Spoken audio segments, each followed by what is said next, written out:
एक भाई ने 4 बीघा जमीन बेईमानी कर ली। छोटा भाई कमजोर था तो छोटा बोले नहीं भैया जमीन तो छोड़ी नहीं दो। बोले चुप, ये लाठी देखे जे मार वो। अब कमजोर आदमी तो चुप नहीं देख रहा। पूरे मोहल्ले में बेचारा घर घर जाके बोला यो हमारा भैया को समझाइए ना, वो 4 बीघा जमीन देखिए मेरा दबा लिया है, दे नहीं रहा, कुछ बोलते हैं ना मारता है।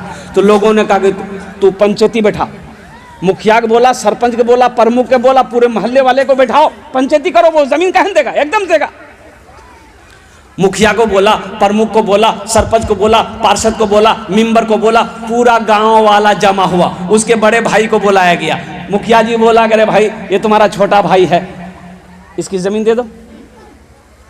सरपंच साहब बोला, मुखिया साहब बोला, प्रमुख साहब बोला, पूरा मोहल्ला वाला बोला कि नहीं बात सही है, ये गलत है, छोटे भाई का जमीन नहीं दबाना चाहिए, तुम बड़े भाई हो, जमीन इसको तुम वापस कर दो। तो वो सबकी बात सुना खड़ा हुआ, बोला मुखिया जी हम आपकी भी बात मानते हैं, सरपंच साहब आपकी भी बात मानते हैं, पूरे मोहल्ले वाले आपकी भी बात मानते हैं, लेकिन हम जमीन नहीं देंगे।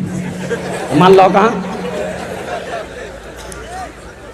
तो लोगों ने छोटे भाई को समझाया कि बाबू सब्र कर लो, नहीं देगा। ये बेईमान नंबर 1 है, जमीन नहीं देगा। छोटे भाई ने सब्र कर लिया कि इसका इंसाफ अल्लाह करेगा। कुछ दिन के बाद, कुछ महीनों के बाद हज का महीना आ गया। बड़े भाई ने सोचा थोड़ा हज कर लेते। ओह, हज की पूरी मुकम्मल तैयारी हो गई और कुर्बान जाओ जिस दिन हज में निकलना था, सोचा कि थोड़ा सा हजरत से मुलाकात कर लें, मौलाना निसार साहब की दुआएं ले लेंगे, अल्लाह वाले हैं, इनकी दुआएं लग जाएगी, हम मक्का मदीना पहुंच जाएंगे, सफ़र आसान हो जाएगा। अब मदरसा दारुल उलूम मौलाना निसार साहब के पास वो आदमी पहुंचा, सलाम किया, बैठा। तो मौलाना निसार साहब सारा वाक़े से वाकिफ़ थे, सारे वाक़े से वाकिफ़ थे मौलाना निसार साहब। ये जो मेरे सामने में बैठा है बेईमान नंबर 1 है। अगर इम्तिहान बेईमानों का लिया जाए तो ये फर्स्ट डिवीज़न में पास करेगा। तो मौलाना निसार साहब ने कहा कि कैसे बाबू कैसे आना हुआ? बोले हे मौली साहब तेरा मालूम नहीं जाओ? बोले नहीं। बोले मैं हाँ जाओ, में जाइए। बोला अच्छा हज में जा रहा तो पिछले का मामला फिट फाट है। बोला कि हजरत पीछे कौन मामला है, हम तो साफ सुथरा आदमी हैं। तो मौलाना निसार साहब को मालूम था कि अपने छोटे भाई का 4 बीघा जमीन बेईमानी किया है। तो हजरत ने कहा कि अपने भाई के जो 4 बीघा जमीन बेईमानी किए हो उसका। बोला अल्लाह हजरत उसी को माफ कराने तो हम जा रहे हैं। माफ होगा? अरे बोलो भाई माफ होगा और कुर्बान जाओ। हजरत ने जवाब दिया कि नादान, अरे तू नादा क्या कहते नाकल है, एक हज नहीं तू 50 हज भी कर लेगा, अल्लाह तेरे हज को उस वक्त तक कबूल नहीं करेगा जब तक बेईमानी की हुई जमीन अपने छोटे भाई की वापस नहीं कर देगा। इसलिए मुसलमानों, नौजवानों, ये दुनिया तफरी का नहीं है, ये दुनिया आराम का नहीं है, ये दुनिया ऐशो इशरत की जगह नहीं है, ये दुनिया इम्तिहान गाह है। यहाँ इम्तिहान दोगे, इसका रिजल्ट आखिरत में मेरा अल्लाह इनाम अता फरमाएगा, इसका रिजल्ट सुनाया जाएगा, इसका इनाम होगा जन्नतुल फिरदौस। इंशाअल्लाह जन्नत में जाएंगे, हाथ उठाओ इंशाअल्लाह।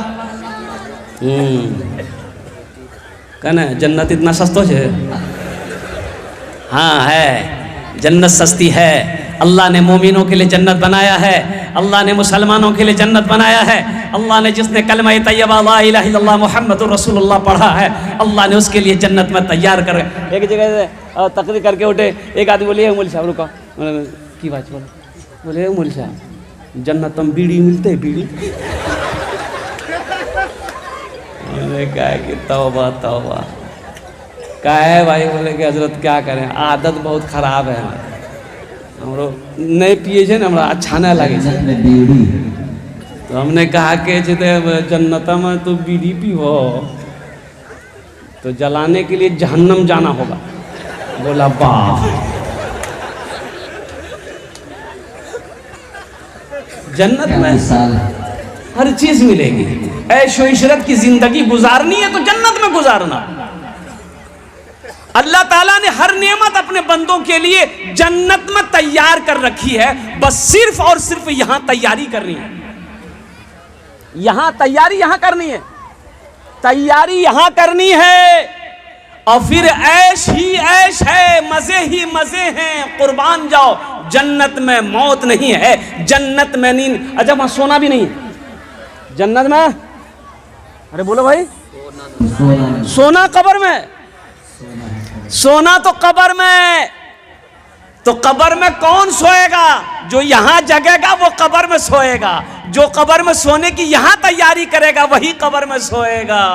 और जो यहां सो के अपनी उम्र गुजार दी, कुर्बान जाओ, तो कब्र में फिर ठोकैया हो। जन्नत में तो जाएंगे मुसलमान, जिसने कलमा तैयबा ला इलाहा इल्लल्लाह मुहम्मद रसूलुल्लाह पढ़ा है वो जन्नत में दाखिल होगा, लेकिन फरिश्ते पहले उसके बदन का मैल छुड़ाएगा,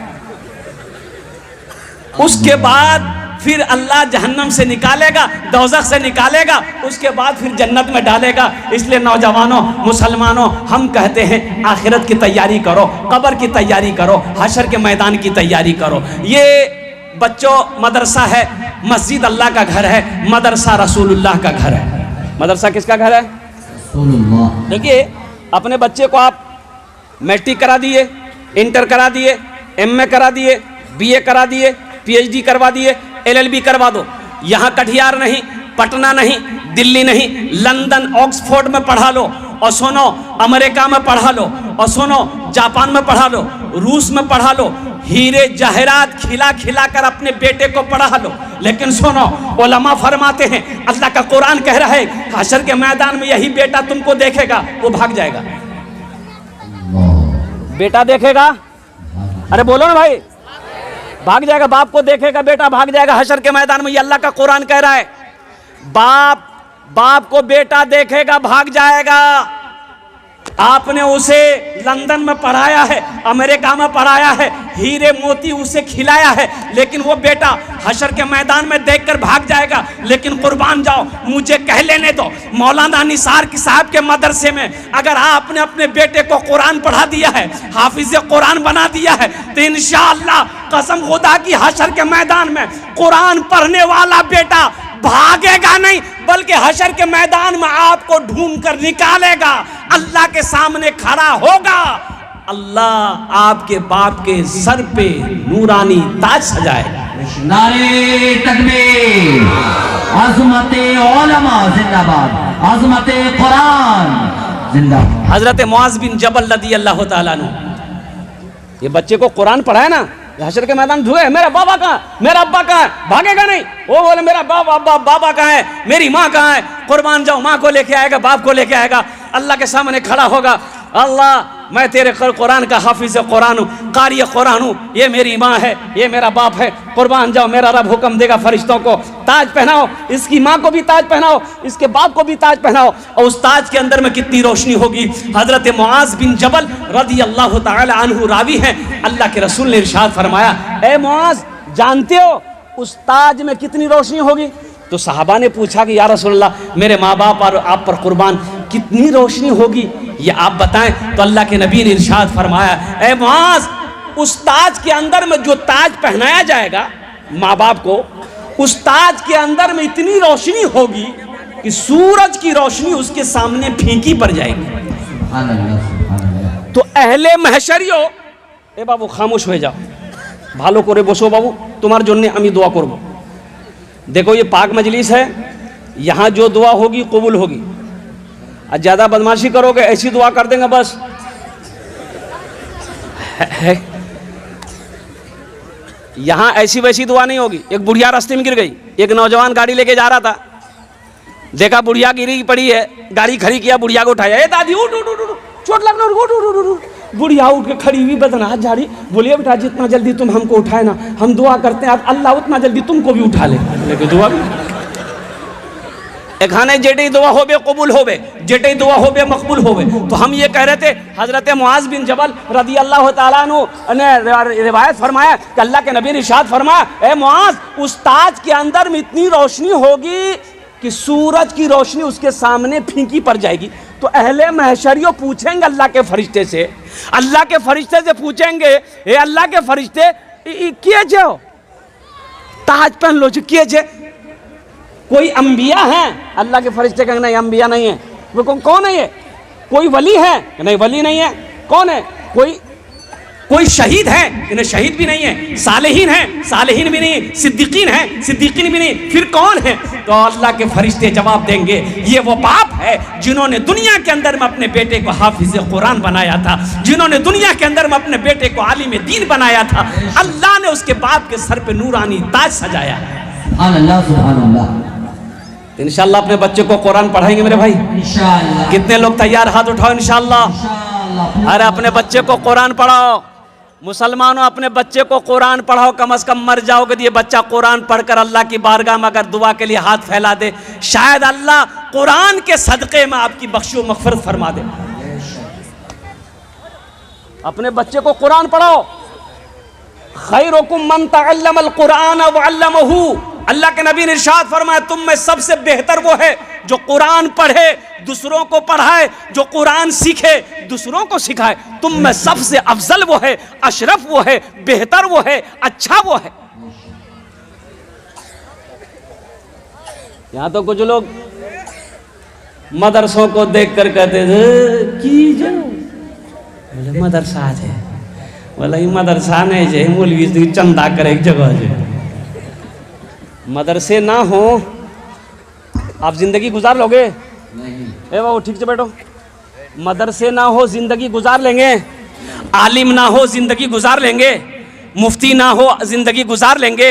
हाफिज ना हो, कारी ना हो, जिंदगी गुजार लोगे? मुसलमानों नहीं गुजरेगी, नहीं गुजरेगी। पैदाइश से लेकर मौत की सुबह तक हर मोड़ पर मौलवी की जरूरत है। और सुनो, अल्लाह के रसूल ने इरशाद फरमाया, जन्नत में भी चले जाओगे अगर तुम वहां भी मौलवी की जरूरत पड़ेगी। घर में बच्चा पैदा हुआ, क्या करोगे? किसको बुलाओगे? अरे बोलो ना भाई, मौलवी साहब को। कहा है बच्चा पैदा तुम करो, और मौलवी साहब को क्या बुलाओगे? अजान देने की। हाँ, कहा है तुम अजान नहीं दे सकते, खाली नाम के मुसलमान हो। हाँ, अजान मौलवी साहब देगा। अब बच्चे का अकीका करेगा तो मुर्गा का गोश्त खाएगा ही, अजान मौलवी साहब थे। लगे हाथ बच्चे का नाम रखना है, नाम कौन रखेगा? नाम कौन रखेगा? हाँ दादो। तो दादो रखेगा तो फिर वैसा ही नाम रहेगा, मंगरूबधू।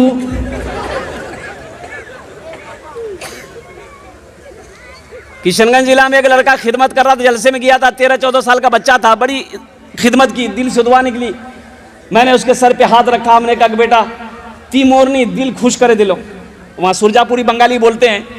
तो हमने पूछा कि बेटा तोर नाम की छोकरे? बोले नहीं बोलूँ, मोग लाज लागो।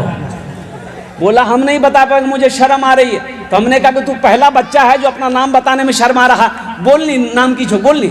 बोले हजरत मोर नाम नहीं, मोर नाम छे फटकन।